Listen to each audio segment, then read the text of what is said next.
வணக்கம். ஆக்சுவலாக நான் ஒரு விபத்தை பற்றி படித்தேன் கொஞ்ச நாளைக்கு முன்னாடி. அது ஆக்சுவலாக அந்த உங்கள்கிட்ட ஷேர் பண்ணணும்னு ஒரு ஆசை. ஸோ அந்த ஆக்சிடென்ட் எப்படின்னா, ஒரு அரசு பேருந்தை வந்து முயற்சி பண்ண ஒரு இருசக்கர வாகனத்தில் சென்றவர் விபத்துக்குள்ளானார் அப்படின்ட்டு பேப்பரில் நியூஸ் வந்தது. ஆக்சுவலாக அது ரியாலிட்டி என்னென்னா, இவர் போனது கரெக்டாக தான் போயிருக்காரு. அந்த பஸ்ஸு கரெக்டாக தான் போயிருக்கு. அந்த பஸ்ஸை ஓவர்டேக் இவர் சரியாக பண்ணியிருக்காரு. இவர் எக்ஸ்பீரியன்ஸ் பீப்புளை கரெக்டாக தான் ஓட்டியிருக்காரு. அதுக்கு அந்த பக்கம் என்ன ஆயிருக்குன்னா, இவர் ரோடை கிராஸ் பண்ணும்போது அங்கே ஒரு பள்ளம் இருந்திருக்கு. அதாவது பேருந்தோட லெஃப்ட் சைடில் இவர் ரைட் சைடில் கார்னர் பண்ணுறாரு. இவர் போன வேகத்துக்கு அந்த பள்ளத்தில் இறங்கி ஏற்றும் போது அவருக்கு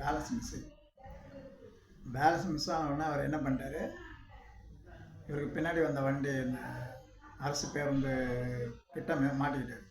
ஆக்சுவலாக இவர் அந்த பள்ளத்தில் ஏற்றி இறக்கும்போது அந்த வேகத்துக்கு கண்ட்ரோல் இறந்துட்டார், வண்டியை விட்டார். ஸோ வண்டி வந்து மேலே ஏறி இறங்கிடுச்சு.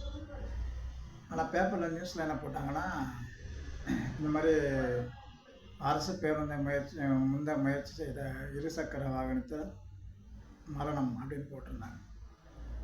இது நியூஸ் தான், இது ஜஸ்ட் இது ஒரு நியூஸு.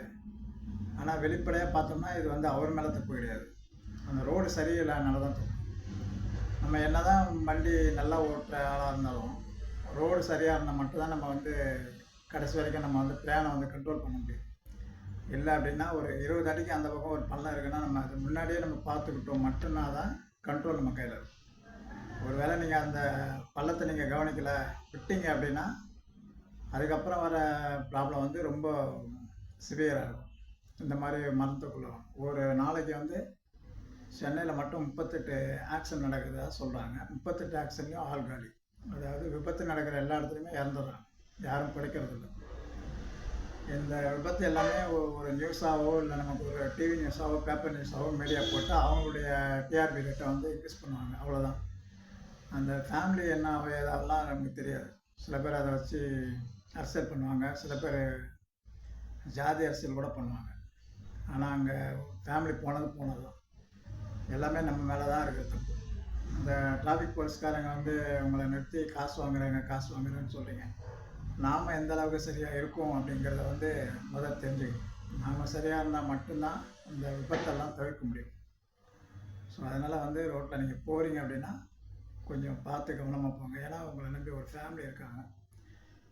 அவங்க வந்து நீங்கள் போயிட்டு திரும்பி வருவீங்கிற எதிர்பார்ப்பில் இருப்பாங்க. வீட்டில் குழந்தைங்க இருப்பாங்க, அப்புறம் லேடிஸும் சரி ஜென்ஸும் சரி தலையில் ஹெல்மெட்டு போடுறது ரொம்ப ரொம்ப இம்பார்ட்டன்ட். ரோடு சேஃப்டிங்கிறது ரொம்ப ரொம்ப இம்பார்ட்டன்ட். ரோடு சரியில்லை, ஆச்சல் அங்கே சரியில்லைங்கிறதுலாம் அடுத்த கட்டம். நம்ம அதெல்லாம் உள்ளே போகணும். நாம் எந்தளவுக்கு சரியாக இருக்கோம், நாம் எந்தளவுக்கு தெளிவாக இருக்கோங்கிறதுல நம்ம வந்து கவனமாக இருக்கோம். அதை விட்டு நம்ம அடுத்த ஆளை வந்து கை நீட்டி இது சரியில்லை அது சரியில்லைன்னு கை நீட்டி சொல்கிறதுல எந்த பிரயோஜனமும் கிடையாது. ஸோ நம்ம வந்து நம்ம ஃபேமிலிக்காக இருக்கோம். ஸோ நம்ம வந்து எங்கே போனாலும் ரொம்ப கவனமாகவும் எச்சரிக்கையாகவும் போகணும். அது ரொம்ப முக்கியம். ஏன்னா நம்ம ஃபேமிலி நமக்கு ரொம்ப முக்கியம். அதனால் நீங்கள் வெளியில் போனீங்கன்னா ஃபேமிலியோடு போனாலும் சரி, சிங்கிளாக போனாலும் சரி, நீங்கள் பைக்கில் போகிறீங்க அப்படின்னா ரொம்ப கவனமாக போங்க. காரில் போனாலும் ரொம்ப கவனமாக போங்க. ஸ்பீடெல்லாம் கண்ட்ரோலில் இருக்கும்.